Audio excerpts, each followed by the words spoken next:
Okay, మనం ఒక big breaking news చూస్తున్నాం. తెలంగాణ రాష్ట్రంలో మల్లారెడ్డి కాలేజీలో కూల్చివేతలు అధికారులు నిర్వహించారు. ఒక్కసారి మనం హెడ్డింగ్ చూసే ప్రయత్నం చేద్దాం. ఏడ్చుకుంటూ BRS MLA Mallareddy CM Revanth రెడ్డికి ఫోన్ అంటూ ఒక మనం హెడ్డింగ్ చూస్తున్నాం. ఇక్కడ రేవంత్ అన్న నీకు దండం పెడతా అన్నట్టు ఒక వార్త వస్తుంది. మల్లారెడ్డి అల్లుడు కూడా అరెస్ట్ అయ్యే దిశగా అధికారులు అడుగులు వేస్తున్నట్టు తెలుస్తుంది. మల్లారెడ్డి కాలేజ్ కూల్చివేత అది అంటే ఈ మల్లారెడ్డి అక్రమంగా ఏదైతే కాలేజీలు నిర్మించాడో కేసీఆర్ అధికారంలో ఉన్నప్పుడు బీఆర్ఎస్ పార్టీని అడ్డం పెట్టుకొని కేసీఆర్ అడ్డం పెట్టుకొని మాజీ మంత్రి మల్లారెడ్డి అక్రమంగా ఆ కాలేజీలు నిర్మించడం జరిగింది. ఈ నేపథ్యంలో రేవంత్ సర్కార్ వచ్చిన తర్వాత మల్లారెడ్డిపై గతంలో రేవంత్ రెడ్డి ఈ అక్రమాలను బయట పెట్టాడో అవి ఇప్పుడు బయటకు వస్తున్నాయి. ఈ నేపథ్యంలో మల్లారెడ్డి కూడా రేవంత్ రెడ్డికి ఫోన్ చేసినట్టు మనకు సమాచారం వస్తుంది.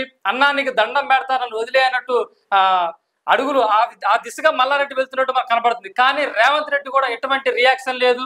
ఏదైనప్పటికీ మల్లారెడ్డిని వదిలే పరిస్థితే లేదని తెలుస్తుంది మనకి. అయితే గతంలో మల్లారెడ్డి మంత్రిగా ఉన్నప్పుడు ఏదైతే సురారం గాని దుండిగల్ గాని ఏవైతే ఆ చెరువులు ఉన్నాయో గుట్టలు పుట్టలు ఉన్నాయో వాటిని ఒక్కొక్కటిగా కబ్జా చేస్తూ ఒక్కొక్కటిగా కాలేజీలు నిర్మించిండు. అయితే గతంలో ఎంపీగా ఉన్న ప్రస్తుత సీఎం రేవంత్ రెడ్డి ఎన్నోసార్లు ఫిర్యాదు చేయడం జరిగింది గవర్నమెంట్ కు. ఆయన అప్పుడు పట్టించుకోలేదు, ఎందుకంటే బీఆర్ఎస్ ప్రభుత్వం అధికారంలో ఉన్నది కదా, చిన్న చూపు ఇచ్చిరు. అయితే ఇప్పుడు రేవంత్ రెడ్డి ముఖ్యమంత్రి కావడంతో ఒక్కొక్కటిగా బయట రావడం జరుగుతా ఉన్నది. ఒక్కసారి వార్తలు చూసే ప్రయత్నం చేద్దాం. ఒకసారి బీఆర్ఎస్ ఎమ్మెల్యేకు షాక్. బీఆర్ఎస్ మల్కాజ్గిరి ఎమ్మెల్యే మర్రి రాజశేఖర్ రెడ్డికి అధికారులు షాక్ ఇచ్చారు. చిన్నదామర చెరువు కబ్జా చేసి భవనాలు నిర్మించారని తేలడంతో హైదరాబాద్ దుండిగల్లోని MLRAT ఏరోనాటికల్ కాలేజ్ భవనాలను కూల్చారు. మేడ్చల్ కలెక్టర్ ఆదేశాలతో అధికారులు ఈ కూల్చివేత చేపట్టారు. అయితే నిన్న కాకుండా మొన్న కొద్ది రోజుల క్రితం ఏం జరిగింది, 10 గుంటల భూమిని కబ్జా చేసిందని చెప్పేసి కాలేజ్ రోడ్డుని కూల్చివేయడం జరిగింది. ఇప్పుడు ఈ రోజు ఇది అంటే వరుసగా మల్లారెడ్డి ఏదైతే ఈ చెరువులు గుట్టలు పుట్టలు కబ్జా చేసి ఒక్కొక్కటిగా నిర్మించుకున్నాడో అవి ఒక్కొక్కటిగా ప్రభుత్వం తీసుకుంటున్నట్టు తెలుస్తావు. అయితే ఈ నేపథ్యంలో మల్లారెడ్డి కూడా మరి సీఎం రేవంత్ రెడ్డికి ఫోన్ చేస్తున్నట్టు సమాచారం. అయితే నన్ను వదిలిపెట్టన్న గతంలో రేవంత్ రెడ్డిపై ఎన్నో విమర్శలు చేసిన మల్లారెడ్డి ఇప్పుడు వాళ్ళ అక్రమాస్తులు ఎప్పుడైతే బయటకు వస్తున్నాయో ఇవన్నీ బయటపడితే ప్రజలు మమ్మల్ని తరిమి కొడతారని చెప్పి ఉద్దేశంతో రేవంత్ రెడ్డికి దగ్గరయ్యే అవకాశం చేస్తున్నట్టు మల్లారెడ్డి చేస్తున్నట్టు మనకి స్పష్టంగా కనబడుతుంది. కానీ రేవంత్ రెడ్డి ఎట్టి పరిస్థితుల్లో మల్లారెడ్డి వదిలిపెట్టే పరిస్థితి లేదు. అక్రమంగా ఏదైతే ఈ అక్రమ కట్టడాలు కట్టాడో మొత్తం కూల్చివేయాలి, అక్రమ ఆస్తులు ఏవైతే సంపాదించుకున్నాడో అవన్నీ కూడా బయట తీయాలి. ఈ నేపథ్యంలో రేవంత్ రెడ్డి సర్కార్ ఉన్నట్టు మనకు కనబడుతుంది. ఒక్కసారి మనం హెడ్డింగ్ కూడా చూసుకోవచ్చు. ఏడ్చుకుంటూ BRS MLA Mallareddy CM Revanth రెడ్డికి ఫోన్ అంటూ చూస్తున్నాం. నిజంగానే ఇది వాస్తవం. సీఎం రేవంత్ రెడ్డి ఫోన్ కోసం మల్లారెడ్డి ఎదురు చూస్తున్నాడు. ఫోన్ ఎత్తితే అన్నానికి దండం పెడతా, ఫస్ట్ చెప్పే మాట ఇది, అన్నానికి దండం పెడతాను వదిలే అని చెప్తాడేమో అనిపిస్తుంది. అయితే గతంలో ఎన్నో సార్లు ఎంతో మంది ఫిర్యాదులు చేసిరు, చెరువులు కబ్జా చేస్తా ఉన్నాడు, మా భూములు పక్కపంటున్న ఏవైతే గుంటల భూములు ఉంటాయో వాటిని కూడా కబ్జా చేస్తున్నా అని చెప్పేసి ఎంతో మంది ఫిర్యాదులు చేసిన ఫిర్యాదుల మేరకు కూడా ఏ ప్రభుత్వం కూడా పట్టించుకోలేదు. వాళ్ళ ప్రభుత్వమే కేసీఆర్ అండదండలతో కేటీఆర్ అండదండలతో ఈ మల్లారెడ్డి పాలమ్మిన పూలమ్మిన బోర్వెల్ నడిపిన అంటాడు. ఇదా చెరువులు కబ్జా చేసుకుని కాలేజీలు పెట్టుకున్న మల్లారెడ్డి ఇవాళ ఈయన భాగవతం మొత్తం బయటపడుతుంది. తెలంగాణ రాష్ట్ర ప్రజలందరూ చూస్తున్నారు. ఈ పాలమ్మి పూలమ్మి ఇన్ని వేల కోట్లు సంపాదిస్తాడా? భూములు కబ్జా చేసి ఇన్ని వేల కోట్లు సంపాదించుకున్నాడు. తెలంగాణ ప్రజలు చూడండి, పాలు పూలమ్మిన మల్లారెడ్డి రేపు రోడ్డు పాలు కాబోతుండు. అయితే తెలంగాణ ప్రజలు ఏమనుకుంటా ఉన్నారు, ఈ కబ్జాలు అయితే ఏవైతే చేసిండో వాటిని కాపాడుకోవడానికి రాజకీయాల్లోకి వచ్చిండని చెప్పేసి మాట్లాడుకుంటా ఉన్నారు. వాస్తవమే అది. ఏ స్టేజ్ పైన ఎక్కినా సరే కేసీఆర్ ని పొగట్టం, కేటీఆర్ ని పొగట్టం, స్మార్ట్ హీరో మా హీరో ప్రపంచంలో ఎవరు మా హీరో మా దేవుడు అంటే ఎందుకే ఇవన్నీ మల్లారెడ్డి చేస్తున్నాడంటే ఈయన అక్రమంగా ఆస్తులు ఏదైతే సంపాదించుకున్నాడో లక్షల కోట్ల ఆస్తులు సంపాదించుకున్నాడో వీటిని కాపాడుకోవడం కోసమే పొగడడం రావటం. దీనికి మళ్ళీ ఈయన డైలాగులు పాలమ్మిన పూలమ్మిన బోర్వెల్ నడిపిన తెలంగాణ మోడల్ ఇవన్నీ ఏంది? ఇదే పాలు పూలు అమ్మితే వేల కోట్లు సంపాదించుకుంటావా? చాలా మంది నీలాగా పాలు పూలు అమ్మిన ఉన్నారు తెలంగాణ రాష్ట్రంలో. మరి వాళ్ళు నీలాగే పూట గడవడానికి కష్టమవుతుంది. నువ్వు ఎక్కడెక్కడ గోవాలట, ఈయన గోవా వెళ్తారట. ఈ మల్లారెడ్డి గోవా వెళ్ళి అక్కడ ఎంజాయ్ చేస్తాడు. గోవాలో పెద్ద ఏదో కట్టుకుంటున్నాడు, ఫామ్ హౌస్ లాంటిది కట్టుకుంటాడు. లక్షల కోట్లు ఉండే కబ్జా చేసిన భూములు గాని ఆస్తులు గాని. ఇప్పుడు ఏమొచ్చింది పరిస్థితి? ఆఖరికి ఏదైతే నువ్వు గతంలో రేవంత్ రెడ్డిని తిట్టావో, ఇప్పుడు అదే రేవంత్ రెడ్డి దగ్గరికి వెళ్ళి అన్నానికి దండం పెడతాను, క్షమించు, నా తప్పులు ఒప్పుకుంటా అని వచ్చే స్థాయికి వచ్చింది నీ పరిస్థితి. ఇప్పుడు కబ్జా చేసి కట్టిన కాలేజీలో కూడా విద్యార్థుల పరిస్థితి ఎట్లున్నది? నిన్నక మొన్న చూసిన అన్న భోజనాలలో ఆ పరిస్థితులు కూడా. మల్లారెడ్డి కాలేజీలో మొత్తం ఒక హై టెన్షన్ నడుస్తుంది. పోలీసులు అందరూ కూడా వచ్చారు, రెవెన్యూ అధికారులు వచ్చారు. ఇక్కడ మనం చూడొచ్చు కూలగొడుతున్న దృశ్యాలు.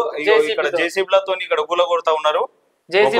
అయితే మొత్తం బౌలం మొత్తం కూలగొట్టే పరిస్థితి ఉన్నది. చెరువులు కబ్జా చేసి కట్టుకోండి ఇవన్నీ కాలేజీలు, చెరువులు గుట్టలు పుట్టలు అన్ని అక్కడ ఎక్కడ ఏది దొరుకుతుంది, ఎక్కడ ఖాళీ ప్లేస్ ఉంటే కబ్జా చేయడం మల్లారెడ్డి పని. మల్లారెడ్డి కన్ను పడుతుంది ఆడ. అయితే ఒక్క నిమిషం తెలంగాణ ప్రజలారా, మల్లారెడ్డి కబ్జాల మల్లారెడ్డి పేరు పెట్టుకోవడం బెటర్. పాలెమ్మే పూలెమ్మిన మల్లారెడ్డి కాదు, కబ్జాల మల్లారెడ్డి. తెలంగాణ రాష్ట్రంలో ఎక్కడ భూమి ఖాళీ కనబడితే అక్కడ కబ్జా చేయడం మల్లారెడ్డి పని. మళ్ళీ కష్టపడి పైకి వచ్చిన అంటాడు. దగ్గర 100 ఎకరాలు 100 ఎకరాలు సంపాదించాడు. 600 ఎకరాలు ఉన్నాయని చెప్పి 600 ఎకరాలు ఎక్కడి? ఇక నువ్వు ఏడ తప్పించుకునే పరిస్థితి లేదు. మల్లారెడ్డి ఆల్రెడీ జైలుకు పోవటమే, ఆల్రెడీ మల్లారెడ్డి జైలుకు పోవటమే. వీళ్ళ అక్రమాస్తులు మొత్తం బయటపడుతున్నాయి. తెలంగాణ రాష్ట్రంలో కాంగ్రెస్ ప్రభుత్వం వచ్చిన తర్వాత, రేవంత్ రెడ్డి ముఖ్యమంత్రి అయిన తర్వాత, ఈ మల్లారెడ్డి ఏదైతే అక్రమాలు చేశాడో గత ప్రభుత్వంలో కేసీఆర్ అడ్డం పెట్టుకొని, ఇవన్నీ బయటకు ఒక్కొక్కటి బయటకు వస్తున్నాయి. అయితే ప్రభుత్వం కూడా దీన్ని విడిచిపెట్టే పరిస్థితి లేదు. చాలా సీరియస్ ఉంది మల్లారెడ్డి విషయం, చాలా సీరియస్ ఉంది, బాగా సీరియస్ గా ఉన్నది. ఆ భూములు ఎట్లయినా ప్రభుత్వం మళ్ళీ వెనకకు తీసుకునేటట్టే ఉన్నది. ఈ కాలేజీల ఫీజులు లక్షల, ఆ పెట్టే ఫుడ్ పురుగులు ఏంది? నీ కాలేజీ పరిస్థితి ఏంది?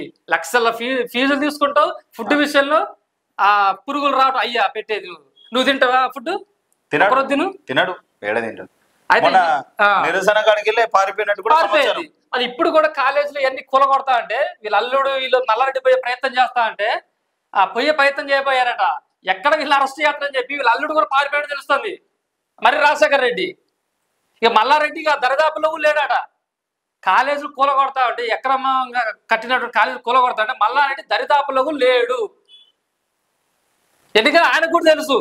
ఆయన ఏమనుకుంటూ మళ్ళీ మూడోసారి మా కేసీఆర్ ముఖ్యమంత్రి అతడు మరి ఇవన్నీ కాపాడుకోవచ్చు అని చెప్పి ఒక ప్లాన్ చేసింది. కానీ మొత్తం ప్రజలకు ఈ విషయాలన్నీ తెలిసిపోయినాయి. ఆయన కల్లో కూడా ఊహించలే ముఖ్యమంత్రి అతడు. అక్రమాలు ఎక్కువ అయిపోయినాయి, అవినీతి జరుగుతుంది, తెలంగాణ సొమ్మంతా నాశనం చేస్తారు అని చెప్పేసి మొత్తం ఏమైంది పరిస్థితి? ఇదే రేవంత్ రెడ్డి దండం పెట్టే పరిస్థితి. ఒకప్పుడు నిజంగా చెప్పాలంటే సీఎం రేవంత్ రెడ్డిపై గతంలో ఈ మల్లారెడ్డి మంత్రిగా ఉన్నప్పుడు ఆయన రేవంత్ రెడ్డి ఒక పిసిసి అధ్యక్షుడు ఉండు. ఈయన తొడలు కొట్టి ఛాలెంజ్ వేసి అనరాని మాటలు ఏం చేస్తాం అంటే, ఇది ఎందుకంటే కేసీఆర్ హయాంలో రేవంత్ రెడ్డి చూసుకుందాం. అయితే కేసీఆర్ హయాంలో ఎలా ఉండదంటే, ఈ మంత్రులు కానీ ఎమ్మెల్యేలు కానీ రేవంత్ రెడ్డిని ఎవరు ఎక్కువ తిడతారో వాళ్ళకి మంచి స్థానం ఉంటుంది అన్నమాట. అక్కడిగా తిట్టిన వాళ్ళకి పదవులు ఉంటాయి, తిట్టని వాళ్ళకి ఉండవు. అందుకోసం పోటీ అవసరం లేదు. నియోజకవర్గంలో ఎంత పని చేస్తున్నావు, ఎంత అభివృద్ధి చేస్తున్నావు అని అవసరం లేదు. నువ్వు ఎంతగానో తిడుతున్నావు, ఎంత బూతు మాటలు మాట్లాడుతున్నావు. కేసీఆర్ కి టార్గెట్ ఒక రేవంత్ రెడ్డి. రేవంత్ రెడ్డి తిడుతూ చాలు. ఇక మల్లారెడ్డి మంత్రి పదవి ఇచ్చింది కూడా దేనికంటే ప్రజల ఆశీస్సులు ఉంటాయి, కేసీఆర్ ఆశీస్సులు ఎప్పటికీ. ఈ మల్లారెడ్డికి మంత్రి పదవి గతంలో కేసీఆర్ ఇచ్చింది కూడా దేనికంటే, ఇక రేవంత్ రెడ్డి నువ్వు తిడతానికే, నువ్వు ఎప్పుడైనా తిట్టుకొని ఇష్టం అని చెప్పి ఆ విధంగా మంత్రి పదవి ఇచ్చింది తప్ప ఆయనకి ప్రజా పరిపాలన అనేది తెలియదు. మల్లారెడ్డికి అసలు ఏమీ తెలియదు, అచ్చర ముక్క రాదు మల్లారెడ్డికి. ఆయన ఈ భూములు కాపాడుకోవడానికి రాజకీయంలో మల్లారెడ్డికి ఆయన పేరు ఆయన ఇంగ్లీష్ లో రాసుకోవడం కూడా సరిగ్గా తెలియదు. నిన్నదాకా ఎమ్మెల్యే ఫుల్ ఫామ్ తెలిస్తే తెలియదు ఆయనకి. చూడండి ప్రజలారా, ఈ అక్రమంగా కట్టినటువంటి కాలేజీ ఏదైతే ఉందో ఏరోనాటికల్ బిల్డింగ్ ఈ విధంగా ఉంది మల్లారెడ్డి పరిస్థితి. మొత్తానికి అయితే ఒక్కొక్కటిగా మల్లారెడ్డి చిట్టాలు మొత్తం బయటపడతా ఉన్నాయి. ప్రభుత్వం కూడా విడిచిపెట్టే పరిస్థితులు లేదు. మొత్తానికి మొత్తం ఎన్నైతే కబ్జా చేసిండో అవన్నీ గుంజుకునే ప్రయత్నాల్లో కూడా ప్రభుత్వం ఆలోచిస్తున్నది. చాలా సీరియస్ ఉంది కాంగ్రెస్ ప్రభుత్వం. రేవంత్ రెడ్డి చాలా సీరియస్ ఉన్నారు. ఎందుకంటే ఈ మల్లారెడ్డి ఆస్తులు చెప్తే మాత్రం నిజంగా తెలంగాణ ప్రజలు ఆశ్చర్యపోతారు. లక్షల కోట్ల విలువ ఆ భూములు, కాలేజీలు, ఇతర రాష్ట్రాల్లో దేశాల్లో వ్యాపారాలు, మెడికల్ కాలేజీలు. ఈ మెడికల్ కాలేజ్ ఎక్కడి నుంచి వచ్చినాయి? పాలు పూలు అమ్మితే ఎన్ని వస్తాయా? అక్రమంగా చెరువులు కబ్జాలు చేసుకుని కట్టుకొని బెదిరించి ఇలాంటివి మొత్తం చాలా బయటకు రావాలి. ఇంకా అన్ని ఒక్కొక్కటి బయటకు వస్తున్నాయి. ఇవన్నీ రెండు నెలలు అయింది కదా ప్రభుత్వం కూడా బయటకు వస్తా ఉన్నాయి. అయితే రేవంత్ రెడ్డిని మంచి చేసుకునే ప్రయత్నం ఈ మల్లారెడ్డి చేస్తాడు, ఫోన్లు చేసే ప్రయత్నాలు చేస్తాడు. హీరో ఇప్పుడు హీరో అంటాడు, రేవంత్ హీరో. ఇప్పుడు మనదా కేసీఆర్, హరీష్ రావు, కేటీఆర్ హీరో. ఇప్పుడు రేవంత్ రెడ్డి హీరో అంటాడు. కానీ రేవంత్ రెడ్డి అవకాశం ఇవ్వట్లేదు మల్లారెడ్డికి చెప్పగతి జైల్లో చెప్పకూడే ఆయనకి. ఇది సీరియస్ గా ఉండు సీఎం రేవంత్ రెడ్డి. ఇలాంటి ఎవరిని కూడా వదిలే పరిస్థితి లేదు. గత కేసీఆర్ ప్రభుత్వంలో ఎవరైతే ఎమ్మెల్యేలు మంత్రులు అక్రమ ఆస్తులు సంపాదించుకున్నారో, అక్రమ కట్టడాలు ఎవరు కట్టారో అవన్నీ కూల్చివేతకు సిద్ధంగా ఉన్నాయి. అవన్నీ అందరి భరతం పడతాడు సీఎం రేవంత్ రెడ్డి. ప్రజా దర్బార్లో కూడా ఈ దరఖాస్తులు ఏవైతే తీసుకున్నారో వాటిలో ఈ భూ కబ్జాలు ఎక్కువ ఉన్నాయి. హైదరాబాద్ లోని ఏవైతే ఉన్నాయో ఆ ఏరియాలోనే మళ్ళీ చాలా వేల అప్లికేషన్లు ఉన్నాయట. ఎంత మంది భూములు కబ్జా గురైనాయో ఒకసారి ఆ దరఖాస్తులు తెరపడుతుంది మనకు. ఇది ప్రజలారా మొత్తానికైతే బిగ్ బ్రేకింగ్ న్యూస్ అనుకోవచ్చు. మల్లారెడ్డి కాలేజీలో కూల్చివేతలు జరుగుతున్నాయి. మల్లారెడ్డి విద్యా సంస్థల్లో కొనసాగుతున్న కూల్చివేతలు అంటే మనం ఒక వార్తలు చూస్తున్నాం. అయితే ఏదైనప్పటికీ మనం ఈ రోజు మాత్రం ఒక రేవంత్ రెడ్డి తీసుకున్న నిర్ణయాలు మాత్రం మనం అందరం సపోర్ట్ చేయాలి. ఇలాంటి మాజీ మంత్రులు ఎప్పుడైతే ఒక్కసారి చూడండి వీళ్ళ ముఖాలు ఎన్ని వేల కోట్లు సంపాదించుకుని ఇప్పుడు దండాలు పెట్టే పరిస్థితి వచ్చింది. అక్రమంగా వేల కోట్లు సంపాదించుకొని ప్రజా ధనాన్ని దుర్వినియోగం చేశారు వీళ్ళు. దీన్ని బట్టి మనం ఏమర్థం చేయాలంటే ప్రభుత్వాన్ని మార్చి ప్రజలు మంచి పని చేసినట్టే తెలుస్తా ఉన్నది. మంచి పని చేశారు. ఎందుకంటే ఎవరు అవినీతికి పాల్పడ్డారు, అక్రమాలకు పాల్పడ్డారు అనేది ఇప్పుడు బయట కొడతా ఉన్నాయి. గత కేసీఆర్ హయాంలో మంత్రులందరూ స్కీముల పేరు మీద స్కాములు చేసిన ప్రతి ఒక్కరు కూడా బయటకు తీస్తే వేల కోట్లు ఒక్కొక్కటి బయటపడతాయి. 7 లక్షల కోట్లు నాకు తెలిసి అప్పే ఉండదు కావచ్చు. మరి వీళ్ళే తప్పే ఉండదు. ఇక ఇప్పుడు లాస్ట్ కి ఈయన ఎమ్మెల్యే మర్రి రాజశేఖర్ రెడ్డి మల్కాజ్గిరి ఎమ్మెల్యే, ఈయన పరిస్థితి జైలుకి పోవటమే. ఇక మల్లారెడ్డి హీరో, ఈయన పెద్ద హీరో, ఈయన తెలంగాణ మోడల్. ఇక మల్లారెడ్డికి సినిమా తీసుకోవడం జైల్లో పోయి ఇక చెప్పకూడదు కూడా సినిమా తీసుకోవడం మల్లారెడ్డి పరిస్థితి. ఇక దాని తప్ప దేని పనికి రాడు. ఇది ప్రజలారా మొత్తానికైతే తెలంగాణ రాష్ట్రంలో అక్రమ కట్టడాలపై కాంగ్రెస్ ప్రభుత్వం పంజాబ్ విసురుతుందని చెప్పుకోవచ్చు. ఇక దాంట్లో మొదటి లిస్ట్ లో మల్లారెడ్డి.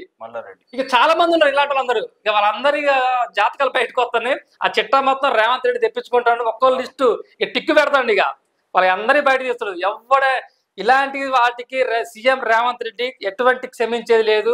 వాళ్ళ అందరినీ భరతం పట్టాల్సిందే, బయటికి దిగాల్సిందే, వాళ్ళని జైలుకి పంపించాల్సిందే. ఇదే దిశగా అడుగులు వేస్తున్నారు. ఇది ప్రజాపాలన అంటే ఇది కాంగ్రెస్ పరిపాలన, రేవంత్ రెడ్డి ప్రజాపాలన అంటారు దీన్ని.